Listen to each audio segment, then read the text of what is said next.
David Cain avait à peine porté l'insigne depuis quelques mois, et pourtant son attitude suggérait le contraire.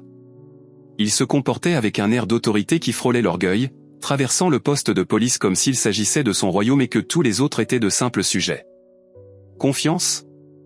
Peut-être. Mais l'arrogance était plus appropriée. Son père, un capitaine à la retraite profondément enraciné dans le département, exerçait toujours une certaine influence, et David exploitait ses liens pour contourner les protocoles et plier les règles à sa volonté. Un jour fatidique, David a été envoyé pour gérer une perturbation mineure dans un quartier à majorité noire. Sans prendre la peine de rassembler tous les faits ni d'entendre les personnes impliquées, il a arrêté un innocent sur la seule base d'une vague plainte d'un voisin.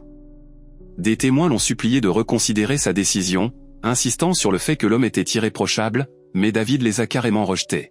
« Je sais comment faire mon travail », a-t-il lancé avec condescendance. Lorsque des images vidéo de l'arrestation ont été diffusées en ligne, l'indignation a éclaté. L'homme que David avait injustement détenu était apprécié dans la communauté, une âme bienveillante, connue pour son travail acharné et sa générosité. Les accusations de racisme et d'abus de pouvoir ont inondé les réseaux sociaux, ne laissant au ministère d'autre choix que d'enquêter. Convoqué au tribunal pour répondre de ses actes, David a reçu un sévère avertissement de la part de ses supérieurs, « Ne nous embarrasse pas, Cain ». Pourtant, il l'a balayé avec un sourire narquois. « J'ai compris », se vantait-il. « Qu'est-ce qu'un juge va me faire ?» À l'insu de David, l'affaire a atterri sur le bureau de la juge Cassandra Blake, une personnalité réputée dans toute la ville pour son engagement inébranlable en faveur de la justice. Connue pour être à la fois dure et juste, la juge Blake a bâti sa carrière en exigeant que chaque individu, quel que soit son rang, son titre ou ses antécédents, soit soumis aux mêmes normes inflexibles. Le respect et la responsabilité n'étaient pas négociables dans sa salle d'audience. Mais lorsque David a appris que le juge Blake était une femme noire, sa réponse empestait les préjugés. « Ce sera facile », ricana-t-il, totalement convaincu que quelqu'un comme elle ne pourrait pas le défier. Dans son esprit, elle n'était pas digne de son respect. Ce que David n'a pas réalisé, c'est que le juge Blake avait passé des années à démanteler des hommes comme lui, arrogants, dédaigneux et peu disposés à assumer leurs responsabilités. Elle reconnut immédiatement son type et sut précisément comment démonter sa façade. La justice ne serait pas déraillée par son ego gonflé. Le jour du procès, la salle d'audience était pleine d'impatience. Les journalistes ont griffonné des notes, les militants ont retenu leur souffle et les membres de la communauté ont rempli les bancs, impatients de constater la responsabilité en action. David entra avec un sourire arrogant, apparemment imperturbable par la gravité du moment. Dès le début, son comportement était méprisant, il roulait des yeux lors des témoignages et riait aux preuves présentées contre lui. Mais ensuite, dans un manque de respect choquant, David a présenté une paire de menottes au milieu de l'audience. Se levant de son siège, il les fit signe vers le juge Blake, avec un sourire narquois en déclarant « C'est ainsi que fonctionne réellement la justice ». La pièce se figea. Des halètements parcoururent la foule alors que le choc s'installait dans la salle d'audience. Le juge Blake est cependant resté impassible. Avec un sang-froid glacial, elle fixa David d'un regard perçant. « Monsieur Cain, dit-elle d'une voix neutre, vous êtes dangereusement sur le point d'être arrêté pour outrage au tribunal. Asseyez-vous. » David se moqua mais obéit, son sourire persistant comme s'il croyait avoir pris le dessus d'une manière ou d'une autre. La tension dans la pièce s'est accrue, son arrogance pesait lourd dans l'air. Pourtant, l'expression du juge Blake n'a jamais faibli. Elle comprenait exactement à qui et à quoi elle avait affaire. Et elle n'allait pas laisser la fierté insouciante de David Cain l'empêcher de rendre une véritable justice. Alors que le procès avançait, la juge Blake dégageait un calme inébranlable, sa détermination étant inébranlable alors qu'elle démantelait habilement la défense de David. À chaque question, aiguë et incisive, elle ne laissait aucune place à l'évasion ou aux excuses. Les témoins se sont présentés un à un, leurs témoignages dressant un portrait accablant du comportement de David, des récits de mauvais traitements, de préjugés et de cruauté. Un collègue officier a raconté comment David lançait avec désinvolture des remarques racistes pendant les patrouilles, s'en moquant comme s'il s'agissait de plaisanteries inoffensives. Un autre témoin, un voisin qui avait été témoin direct d'une arrestation injustifiée, a décrit comment David avait rejeté les appels à l'équité tout en faisant usage d'une force excessive. Chaque histoire a érodé la bravade de David, son sourire autrefois suffisant vacilla sous le poids des preuves croissantes. Pourtant, il refusait de céder, croisant les bras d'un air de défi et regardant quiconque assez audacieux pour le défier. Mais le juge Blake est resté imperturbable, laissant les faits parler plus fort que n'importe quelle voix élevée ne le pourrait jamais. Son sang-froid était une tempête silencieuse contre le défi tumultueux de David. À la fin de la journée, il était clair pour tous les présents que l'arrogance de David n'était rien en comparaison de l'intelligence et de la détermination du juge Blake. Pourtant, malgré cet élan, le procès était loin d'être terminé, ces moments les plus explosifs n'ayant pas encore eu lieu. Le troisième jour, des fissures ont commencé à apparaître sur la façade de David. Les preuves accablantes, associées aux interrogatoires perçants du juge Blake, se sont avérées trop lourdes, même pour son orgueil obstiné. Dans un moment de pure volatilité, David craqua. Au milieu des réquisitoires de l'accusation, il a éclaté en criant des accusations dans la salle d'audience silencieuse, « C'est une blague. Vous êtes tous là pour m'avoir. » Sa voix résonnait, brute et déséquilibrée. Le juge Blake lui a calmement demandé de s'asseoir et de garder le silence, mais David, rongé par la rage, l'a ignoré. Au lieu de cela, il a claqué les menottes qu'il avait apportées plus tôt sur son bureau, le bruit métallique résonnant comme celui d'un marteau. « Voilà à quoi ressemble la vraie justice », grogna-t-il, son regard venimeux. La salle d'audience a halté lorsque la sécurité est arrivée, mais David a continué sa tirade, lançant des insultes au juge Blake. Cette explosion a scellé son sort. Même ceux qui avaient des doutes sur cette affaire voyaient désormais la laideur qui se cachait derrière sa bravade, la colère et les préjugés profondément enracinés qui motivaient ses actes. La juge Blake, bien que visiblement repoussée, a gardé son sang-froid. « Vous venez de révéler à cette cour et à tout le monde ici qui vous êtes vraiment », a-t-elle déclaré d'une voix ferme et autoritaire. Que le dossier reflète la conduite de Monsieur Quint telle qu'elle est, inacceptable, dangereuse et une honte pour l'uniforme qu'il porte. Alors que la salle d'audience était encore sous le choc, l'accusation a porté le coup final.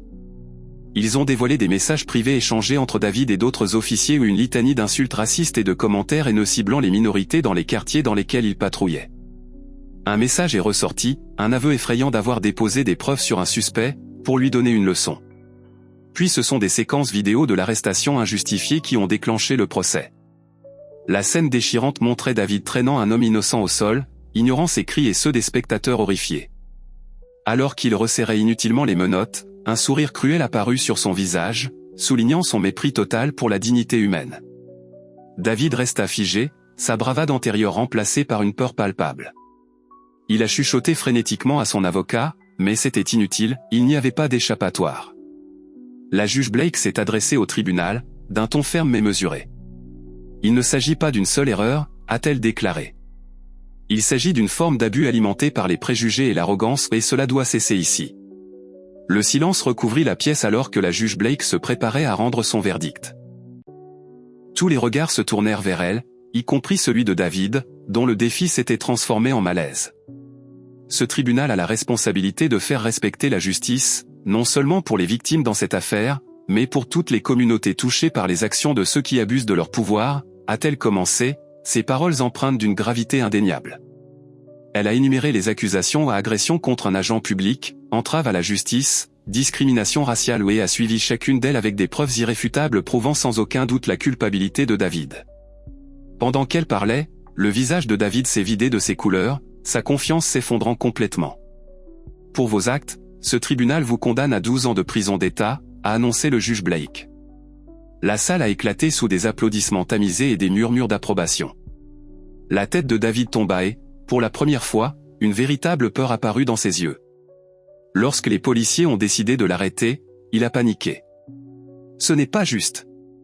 Vous avez tous tort à mon sujet, balbutia-t-il, la voix tremblante. » Mais plus personne ne le croyait. Dans une ironie poétique, les mêmes menottes avec lesquelles David s'était moqué du juge Blake étaient désormais verrouillées autour de ses propres poignets. Il tressaillit lorsque le métal froid se referma, la réalité de sa situation s'imprégnant. La salle d'audience regarda silencieusement le jeune officier autrefois arrogant être emmené, réduit à rien de plus qu'un symbole de responsabilité. Un autre prisonnier était désormais confronté aux conséquences de ses propres choix et, pour la première fois depuis des années, la communauté ressentait un profond sentiment de justice rétablie. L'équité et le sang-froid inébranlable du juge Blake ont non seulement démasqué les préjugés de David Quint, mais ont également délivré un message retentissant à tous ceux qui se croyaient intouchables par la loi. Le procès de David Quint deviendrait une affaire historique gravée dans la mémoire publique, un rappel brutal que l'arrogance et la haine n'ont pas leur place dans la quête d'une véritable justice. Le procès de David Quin a rapidement fait la une des journaux nationaux, touchant des millions de personnes à travers le pays. Les médias ont diffusé chaque moment crucial, son explosion explosive devant le tribunal, les preuves accablantes mises à nu et le moment où la juge Cassandra Blake l'a condamné à 12 ans de prison. L'histoire a déclenché des débats enflammés à l'échelle nationale, mais une vérité a fait écho partout, la responsabilité a finalement rattrapé la corruption.